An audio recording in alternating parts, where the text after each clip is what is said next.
지난 주일에는 4절부터 10절 상반절까지를 보았습니다. 과거 역사 가운데 진리를 거역했던 세 가지 사례를 말씀해 주시면서 오늘날도 진리를 거역하는 거짓 선지자들, 거짓 선생들은 반드시 하나님의 심판을 받는다. 반면에 끝까지 믿음의 정로로 걸어가는 사람, 그 사람은 하나님의 긍휼을 힘입는다. 이것을 우리에게 알게 하여 주셨습니다. 이제 이어지는 오늘 본문은 제목과 같이 거짓 선생들의 특징에 대해서 말씀해 주고 있습니다. 사실 이들의 특징에 대해서는 베드로후서 2장 1절로 3절에서 이미 한번 말씀한 바 있습니다. 그런데 오늘 본문은 이들의 특징에 대해서 다시 한번 반복하며 좀 더 자세히 설명해 주고 있습니다. 내용상 중복되는 부분이 있지만 이 시간 말씀을 통해서 거짓 선생들에 대해 더욱 바로 알고 이들에게 미혹받지 않을 뿐 아니라 잘못된 가르침에 미혹받지 않을 뿐 아니라 바른 믿음의 길로 흔들림 없이 걸어갈 수 있는 저와 여러분이 다 될 수 있기를 바랍니다. 본문 10절 하반절을 보면요, 이들은 거짓 선생들 말하는 것이죠. 이들은 당돌하고 자긍하며 떨지 않고 영광 있는 자들을 비방하거니와, 가장 핵심적인 말은 제일 끝에 비방하거니와입니다. 그래서 오늘 본문에서 강조하는 거짓 선생들의 특징 첫 번째는 비방한다입니다. 비방한다. 좀 더 구체적으로 어떻게 비방하는가? 10절 앞에 뭐라고 했습니까? 이들은 당돌하고 그랬죠. 그리고 자긍하며, 자긍한다는 것은 자기 마음대로 한다, 자기 고집대로 한다, 이런 뜻입니다. 그래서 당돌하고 이 말과 비슷하게 건방지다, 이런 뜻도 가지고 있는 말입니다. 그리고 이어서 또 나오는 말이 떨지 않고 그랬죠. 떨지 않습니다. 두려움 없이, 거침없이, 거리끼지 아니하고 영광 있는 자들을 비방하는 것, 그것이 바로 거짓 선생들의 특징이라는 것입니다. 그렇다면 영광 있는 자들은 어떤 자들을 말하는 것일까요? 영광 있는 자들은 하나님께서 세우시고 하나님께서 사용하시는 하나님의 종들을 말하는 것입니다. 하나님의 종들에게 무슨 특별한 영광이 따로 있는 것은 아닙니다. 다만 하나님께서 하나님의 영광을 드러낼 목적으로 그들을 세우셨고 그들을 사용하시기 때문에 영광 있는 자들, 이렇게 표현한 것입니다. 그런데 거짓 선생들은 이렇게 하나님이 세우시고 사용하시는 하나님의 종들을 비방하되, 어떻게 비방합니까? 당돌하고 자긍하며 떨지 않고 비방한다. 자, 이런 모습과는 너무나 대조적인 모습이 바로 11절에 이어서 나오는데, 자, 대조적인 모습입니다. 11절 같이 한번 읽어보겠습니다. 더 큰 힘과 능력을 가진 천사들도 주 앞에서 그들을 거슬러 비방하는 고발을 하지 아니하느니라.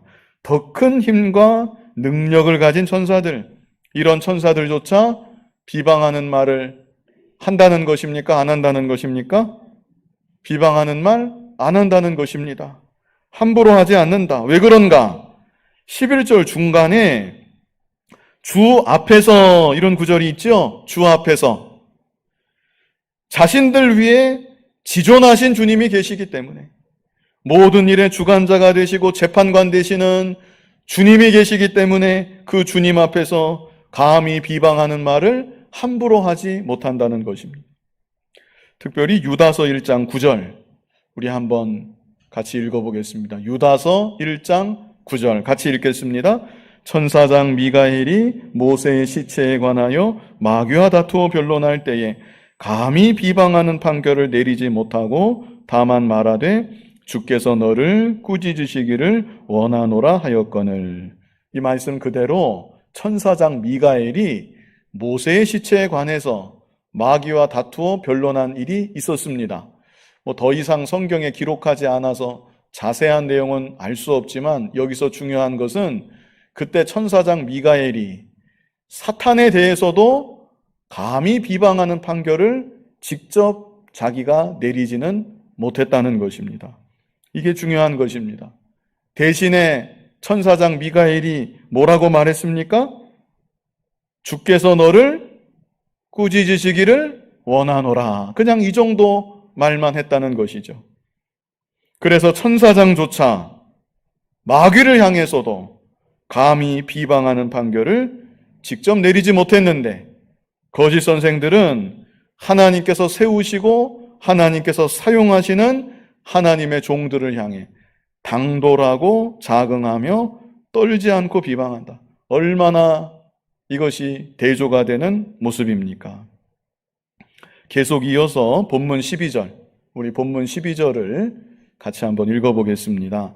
그러나 이 사람들은 본래 잡혀 죽기 위하여 난 이성 없는 짐승 같아서 그 알지 못하는 것을 비방하고 그들의 멸망 가운데서 멸망을 당하며. 여기 또 어떤 구절이 있습니까? 그 알지 못하는 것을 비방하고 그랬죠? 그 알지 못하는 것을 비방한다. 자기가 알지 못하는 것, 다시 말해 깨달아지지 않는 것, 자기 마음에 받아들여지지 않는 것, 그 면에 대해서 무조건 비방부터 하고 본다는 것입니다. 예를 들자면 원수까지 사랑하라, 성경에 말씀했죠. 그래서 하나님의 종이 원수까지 사랑해야 합니다. 이렇게 말씀 그대로 강단에서 전하면 그 마음으로 받지 않습니다. 듣기 싫어하고 도리어 비방하는 것입니다. 간음하는 것은 죄입니다. 소돔 고모라가 음란방탕하다가 멸망당했습니다. 술 취하는 것은 죄 짓는 것입니다. 이런 말하면 또 듣기 싫어하고 마음으로 받지 않고 도리어 비방하는 것입니다. 그래서 결국 12절 끝에 뭐라고 합니까? 그들의 멸망 가운데서 어떻게 돼요? 멸망을 당하며. 그렇게 비방하고 진리를 받지 않으면 결국 멸망당하고 마는 것입니다. 그래서 우리가 먼저 생각해야 될 것은 비방하는 것, 이것은 그 자체로 잘못된 것이다. 이것부터 우리가 바로 알아야 합니다. 무엇보다 하나님의 종에 대해서 거침없이 비방한다. 당돌하고 자긍하며 떨지 않고 비방한다. 그렇다면 그것은 거짓 선생의 모습입니다. 거짓 선생이 아니라면 마귀의 종된 모습입니다. 우리가 잘 아는 민수기 12장 1절, 우리 잘 아는 구절인데 같이 한번 읽어보겠습니다. 민수기 12장 1절 읽겠습니다. 모세가 구수 여자를 취하였더니 그 구수 여자를 취하였으므로 미리암과 아론이 모세를 비방하니라. 모세가 구수 여자, 이방 여자를 취하였지요? 모세가 잘못한 것입니다. 그래서 미리암과 아론이 모세를 비방했다는 것입니다. 뭐라고 비방을 했는가? 그 비방했던 말의 일부가 2절에 있는데 우리 2절을 한번 같이 읽어보겠습니다. 그들이 이르되 여호와께서 모세와만 말씀하셨느냐? 우리와도 말씀하지 아니하셨느냐? 하며 여호와께서 이 말을 들으셨더라. 자, 뭐라고 했어요? 뭐라고 말했습니까? 여호와께서 모세와만 말씀하셨느냐? 우리와도 말씀하지 아니하셨느냐? 무슨 뜻입니까? 모세의 권위에 도전하는 것입니다. 모세의 권위는 모세 스스로 자기가 세운 권위가 아니라 하나님께서 부여하신 권위입니다. 그런데 그 권위를 업신여기고 우리에게도 그만한 권위는 있다, 이런 식으로 나아갔던 것입니다. 안타까운 것은 육신적으로 보면 미리암이 모세의 친누님이고 아론은 모세의 친형님인데, 그렇다면 두 사람이 직접 모세에게 가서 왜 이방 여자를 취했습니까? 이렇게 물어보면 되겠는데 그렇게 물어보지 않았다는 것입니다. 또 미리암과 아론이 모세에게 가서 아무리 생각해도 이건 아닌 것 같습니다. 이것은 하나님 앞에 합당한 일이 아닌 것으로 생각합니다. 그렇게 말했다면 그것은 비방이 아닙니다. 그렇게 말했다면 참 좋았겠는데 그렇게 하지 않고 그냥 뒤에서 흉을 보며 비방했던 것입니다. 이것은 모세에게나 자신들에게나 그리고 그 말을 듣게 되는 모든 하나님의 백성들에게나 아무런 유익이 없는 것입니다. 마귀가 좋아하는 일입니다. 하나님의 나라를 허물어버리는 일인 것입니다. 그러므로 하나님께서 이 두 사람에게 진노하셨습니다. 모세도 잘못했지만 뒤에서 비방하는 미리암과 아론을 향해 하나님이 더 크게 진노하셨습니다. 우리 9절, 민수기 12장 9절 같이 한번 읽어보겠습니다. 여호와께서 그들을 향하여 진노하시고 떠나셨다고 말씀하죠. 앞에서는 여호와께서 모세와만 말씀하셨느냐, 우리와도 말씀하지 아니하셨느냐 그랬는데 하나님께서 그 즉시로 이들을 떠나갔다는 것입니다. 더 이상 함께하지 않으시겠다는 것입니다. 그뿐 아니라 10절에는 또 어떤 말씀이 있습니까? 10절 같이 한번 읽어보겠습니다. 구름이 장막 위에서 떠나갔고 미리암은 나병에 걸려 눈과 같더라. 아론이 미리암을 본즉 나병에 걸렸는지라. 미리암은 나병에 걸리고 말았습니다. 그래서 다른 사람 비방하는 거, 이거 간단하게 생각할 문제가 아닙니다. 다른 사람 비방하는 거, 특별히 하나님의 종을 비방하고 하나님의 종들 비방하고 교회를 비방하고 하나님께 속한 무엇이든지 함부로 비방하는 것, 그것은 하나님께서 진노하시는 죄이다. 우리가 이 사실을 마음에 잘 새겨두어야 합니다.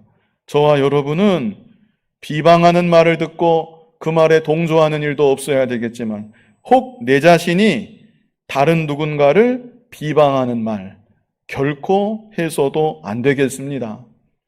정말 내 입장에서 안타까운 마음이 든다면 아무래도 저것은 아니다, 이런 생각이 든다면 그 사람을 위해서 기도해 주면 됩니다. 그 사람을 위해서 기도해 주고, 기도해주면 그 사람 기도하는 사람이라고 하면 깨닫게 됩니다. 기도하는 사람끼리 통하는 겁니다. 그래서 그 사람 위해서 기도해주고, 이것만으로는 안 되겠다 싶으면 직접 찾아가면 됩니다. 또 직접 찾아가서 물어보고 확인해 봐야 됩니다. 내가 혹 잘못 생각한 건 아닌지 그 확인해 볼 필요가 있습니다. 확인해 보고 그럼에도 하고 싶은 말이 있으면 직접 해주면 됩니다. 그러나 그렇게 하지 않고 뒤에서 비방한다. 그것은 그 사람을 위해서도, 자기를 위해서도, 그 말을 듣게 되는 다른 사람들을 위해서도, 그리고 결정적으로 하나님의 나라를 위해서도 아무 유익이 없다. 베드로전서 2장 1절 우리 같이 한번 읽어보겠습니다. 그러므로 모든 악독과 모든 기만과 외식과 시기와 모든 비방하는 말을 버리고, 하나님의 자녀가 버려야 될 것 5가지 말씀하시면서 마지막 5번째가 뭐를 버리라고 하세요? 비방하는 말 버리는데 그 앞에는 또 어떤 형용사가 있습니까? 모든 비방하는 말을 버리고 그랬죠. 그래서 우리들은 우리의 입에서 비방하는 말이 조금이라도 나와서는 안 되겠다. 비방하는 것은 거짓 선생 모습이고 마귀의 종된 모습입니다. 우리는 우리의 마음을 잘 지키고 우리의 입을 잘 지켜야 됩니다. 이어서 본문 13절 같이 읽어보겠습니다. 불의의 값으로 불의를 당하며 낮에 즐기고 노는 것을 기쁘게 여기는 자들이니 점과 흠이라.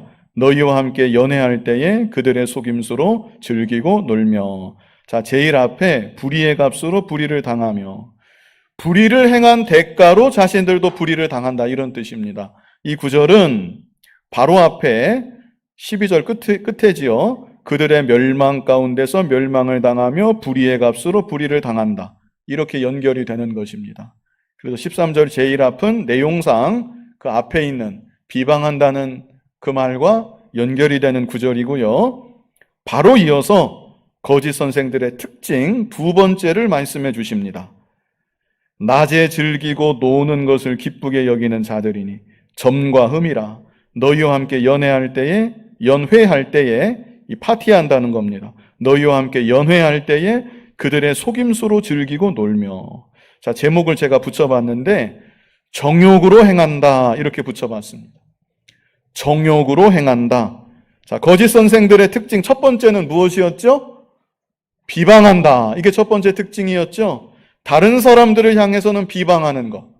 이게 거짓 선생들, 사탄의 종된 자의 모습이고, 두 번째, 자기들에 대해서는 어떻게 하는가? 자기들에 대해서는 무엇으로 행해요? 정욕으로 행한다. 이게 거짓 선생들, 사탄의 종된 자의 모습입니다. 13절 다시 보면 낮에 즐기고, 낮에가 또 생략된 거죠. 낮에 즐기고 낮에 노는 것을 기쁘게 여기는 자들. 보통 놀더라도 낮에는 땀 흘려 일하고 저녁이나 밤에 노는 겁니다. 그리고 여기서 논다는 것은 술 마시는 것을 직접적으로 가리킵니다.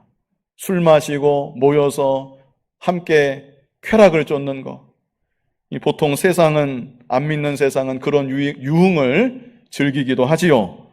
그러나 그렇다 할지라도 보통 밤에 그렇게 하는 것입니다. 그런데 거짓 선생들은 낮에 그렇게 하는 것을 기쁘게 여기는 자들이다. 이것은 정욕으로 행하는데 보통의 범주를 벗어났다.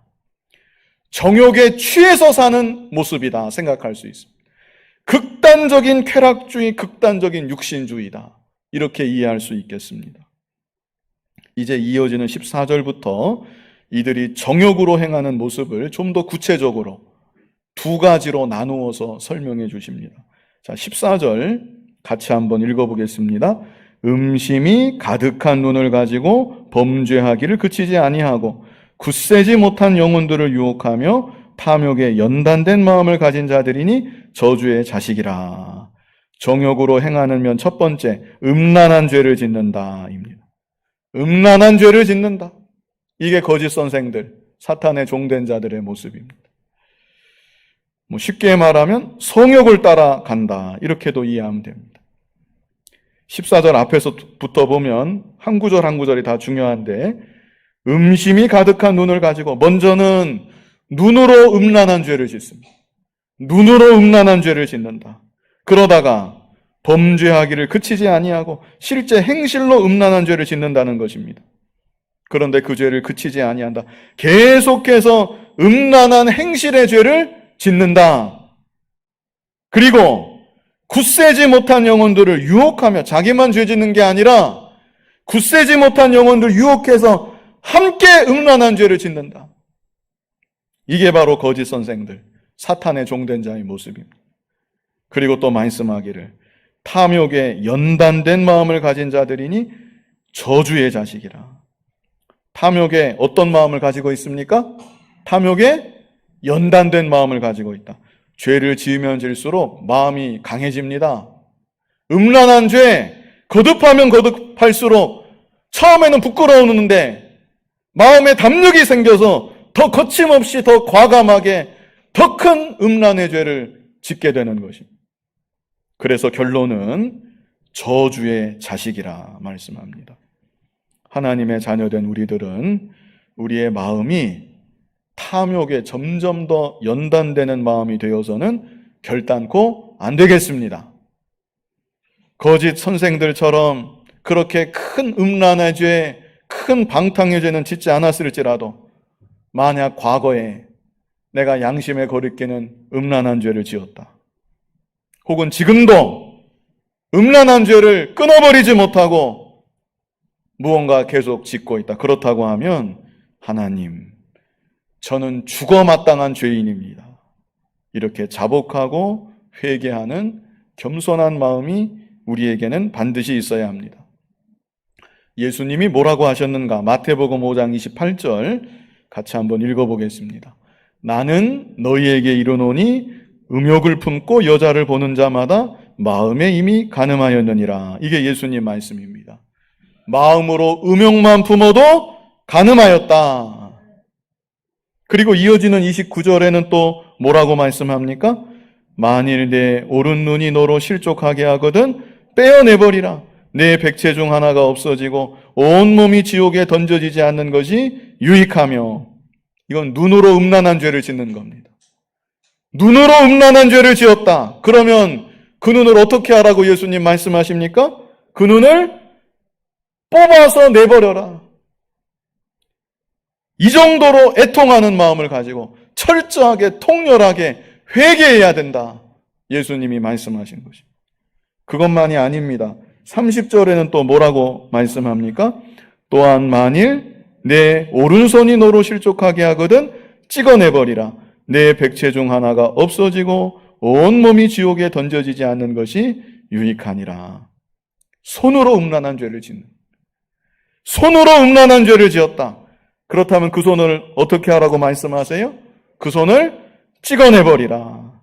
인간들의 죄악상을 너무나 잘 아시고 예수님이 이렇게 구체적으로 말씀하셨습니다.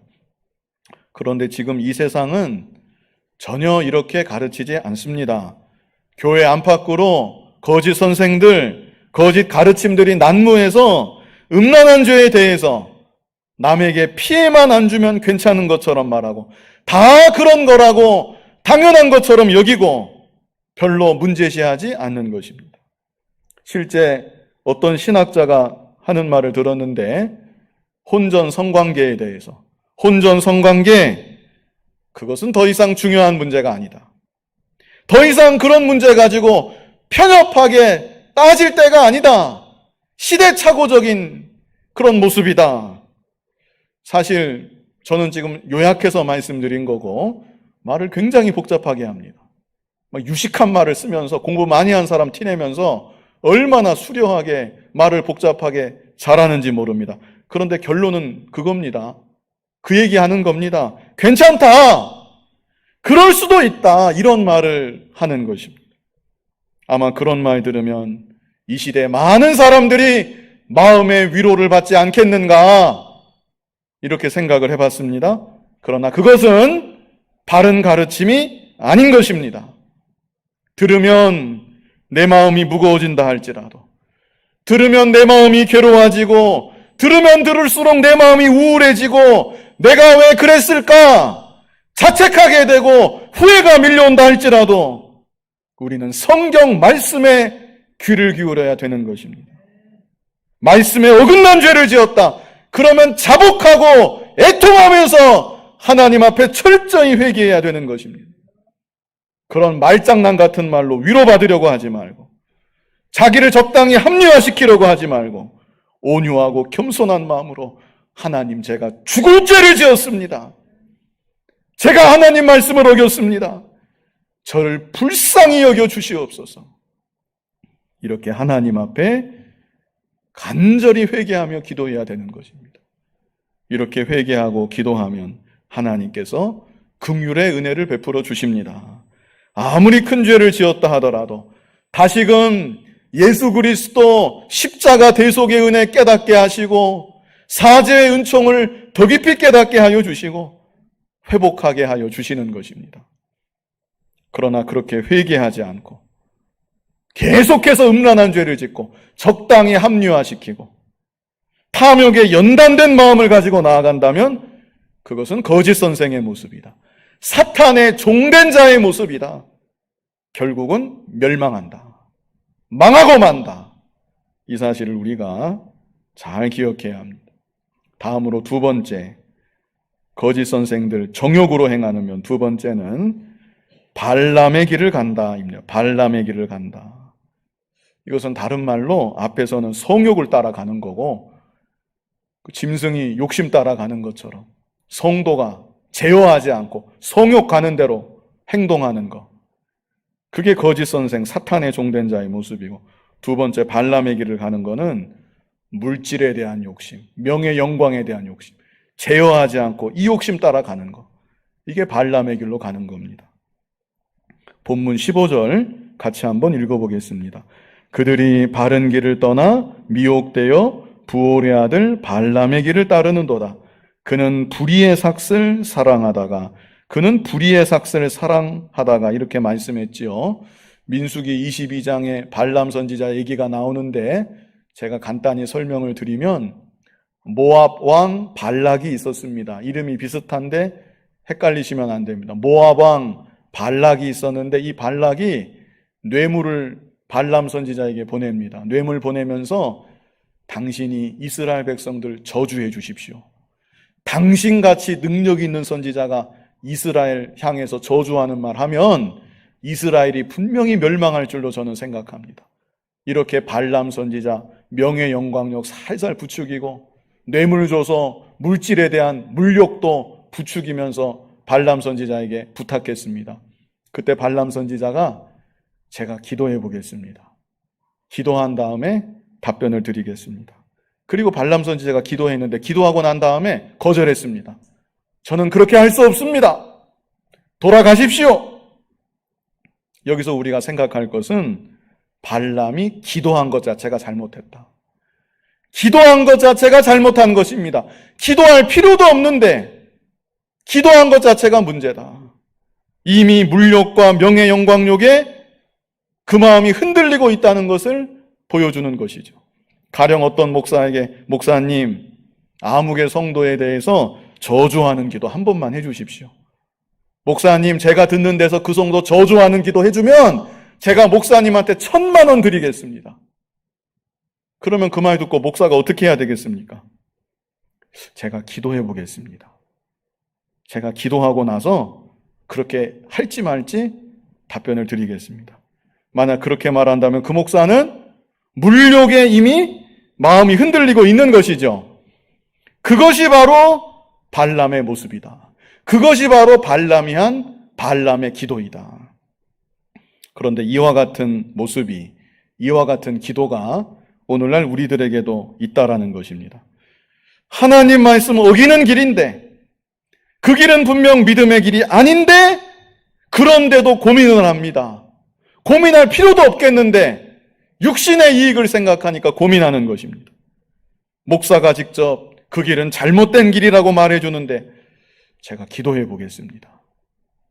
기도한 다음에 생각해 보겠습니다. 이것이 바로 정도의 차이는 있겠지만 거짓 선지자 발람의 모습과 비슷한 것이다. 하나님의 자녀는 복잡하게 생각할 것이 없습니다. 말씀에 맞느냐 틀리느냐, 신앙 양심에 맞느냐 틀리느냐, 이것만 생각하면 됩니다. 말씀에 맞으면 순종, 그것이 어렵기 때문에 하나님께 기도하는 겁니다. 말씀대로 순종하며 나아가야 되겠는데 그게 마음대로 안 되니까, 그게 어려우니까 연약한 저를 불쌍히 여겨 주시옵소서, 말씀대로 순종해야 되겠는데 잘 순종하지 못하는 저에게 은혜 주셔서 말씀대로 순종하며 살게 하여 주시옵소서, 저에게 은혜 베풀어 주시옵소서, 그 문제를 가지고 기도해야 되는 것입니다. 그런데 발람은 제가 가야 되겠습니까? 말아야 되겠습니까? 돈 많이 준다는데, 이거 일생 벌어도 못 벌 돈인데, 한 번만 그렇게 하면 돈 많이 준다는데, 제가 저주를 한 번 해도 되겠습니까? 하면 안 되겠습니까? 이렇게 하나님께 기도를 한 것이죠.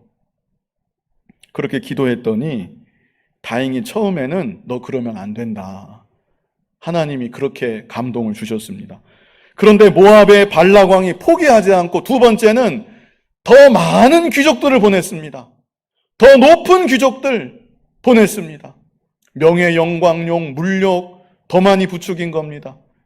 그때에도 발람 선지자가 제가 기도해 보겠습니다.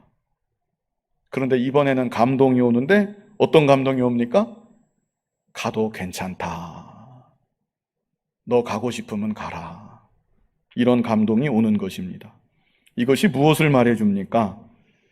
욕심을 품고 기도하면 처음에는 하나님이 안 된다, 너 그러면 안 된다, 그러실 수 있는데 계속 욕심을 품고 기도하면 어느 순간 하나님이 내버려 두신다. 너 하고 싶으면 너 하고 싶은 대로 해라. 하나님이 그렇게 내버려 두신다는 것입니다. 그래서 발람이 겉으로는 기도했고 겉으로는 하나님의 응답을 받았습니다. 하나님의 응답을 받아서 모압을 향해 나아가고 있지만 그것은 욕심 따라가는 길이다. 그것을 우리가 알 수 있는 것입니다. 그런데 그렇게 욕심 따라가는 길에 어떤 일이 또 일어났는가? 16절 같이 한번 읽어보겠습니다. 자기의 불법으로 말미암아 책망을 받되 말하지 못하는 나귀가 사람의 소리로 말하여 이 선지자의 미친 행동을 저지하였느니라. 이런 일이 실제 있었습니다. 아마 내용을 어느 정도 아실 텐데 발람 선지자가 나귀 타고 갔지요. 모압을 향해 나귀 타고 갑니다. 그런데 나귀가 이 길 끝에 하나님의 사자가 서 있는 걸 나귀가 봤습니다. 그래서 두려워서 길로 가지 못하고 한 번은 밭으로 가고, 그러니까 발람이 막 때립니다. 이게 왜 엉뚱한 데로 와. 때려서 다시 오긴 왔지만 피해 가려고 벽에 붙어가지고 가다가 발람의 발이 발에 쓸리고, 그래서 계속 가게 하니까 가기는 가는데 마지막에는 하나님 사자 앞에서 더 이상 가지 못하고 나귀가 그냥 엎드러졌습니다. 웅크러 버렸습니다. 말 못하는 짐승도 하나님 사자를 알아보는데 욕심의 눈이 멀어버리니까 선지자라는 사람이 하나님의 선지자도 볼 수 없었다. 그뿐 아니라 발람 선지자가 나귀를 때렸다고 했죠? 그때마다 나귀를 막 엉뚱한 길로 갈 때마다 마지막에는 웅크리고 안 가니까 더 심하게 막 나귀를 막 때리니까 나귀가 갑자기 고개를 들면서 발람 선지자를 보고 사람의 말로 발람 선지자를 책망했습니다. 이것이 얼마나 두렵고 또 놀라운 일입니까? 그런데 안타까운 것은 발람 선지자가 그럼에도 돌이키지 않았다는 것.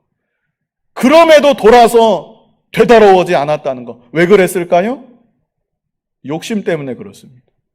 엄청난 물질이 지금 기다리고 있는데, 명예 영광에 지금 취해 있는데, 욕심 때문에 잘못된 길인 걸 알면서도 그 욕심 버리지 못하고 잘못된 길로 발람 선지자가 계속 걸어가서 모압 땅으로 아예 들어가고 말았습니다. 이 모습을 통해서 오늘날 거짓 선생들, 사탄의 종된 자들도 욕심을 버리지 못한다. 욕심 때문에 잘못된 줄 알면서도 돌이키지 못하고 계속 잘못된 길로 간다. 이것을 우리에게 알게 하여 주시는 것이고, 오늘날 우리들은 이런 자가 되어서는 안 된다. 욕심 때문에 욕심 버리지 못하고 어리석은 길로 계속 나아가서는 안 된다. 이것을 우리에게 또한 교훈하여 주시는 것입니다. 이 시간 거짓 선생들의 특징, 이런 제목으로 본문 말씀 보았습니다. 간단한 내용상 간단한데요, 거짓 선생들의 특징, 이 시간에 마음에 잘 새기시기를 바랍니다. 첫 번째는 어떤 특징입니까? 첫 번째는 거짓 선생들 어떻게 하는 거 좋아합니까? 비방하는 거. 다른 사람을 향해서 비방하는 거. 이게 바로 거짓 선생들 특징이고 사탄의 종된 자의 모습이다. 잘 기억하시고, 두 번째, 자기를 향해서는 어떻게 행합니까? 정욕으로 행한다. 정욕으로 행한다. 정욕을 다 버리셨나요? 정욕으로 행하는 거, 그게 거짓 선생들, 사탄의 종된 자의 모습입니다. 좀 더 구체적으로 음란한 죄를 짓는다. 두 번째는 발람의 길을 갖는다. 발람의 길을 간다. 혹 욕심을 버리지 못했을지라도 하나님이 깨닫게 하실 때 회개하고 돌이켜야 되겠는데, 발람의 길은 끝까지 욕심 버리지 않고 잘못된 줄 알면서도 계속 가는 길, 그게 바로 발람이 걸어간 어리석은 길입니다. 주신 말씀 교훈으로 삼아서 다른 사람을 향해서는 비방하는 죄를 짓지 말고, 내 자신에 대해서는 정욕으로 행하지 말고, 발람의 길 가지 말고, 우리는 욕심을 버려야 합니다. 욕심을 버리고 돌이키고 가장 지혜로운 길, 믿음의 정로로만 걸어갈 수 있는 우리 모두가 될 수 있기를 간절히 바랍니다. 거룩하신 아버지 하나님, 다른 사람을 향하여서는 비방하는 말을 조금도 하지 않게 하여 주시고, 나를 향하여서는 정욕으로 행하는 모든 것들을 하나님 앞에 자복하고 회개하고 끊어버리고 돌이키고 바른 길, 지혜로운 길, 복된 길로 걸어가는 우리들 모두가 되게 하여 주시옵소서. 예수님 이름으로 기도하옵나이다. 아멘.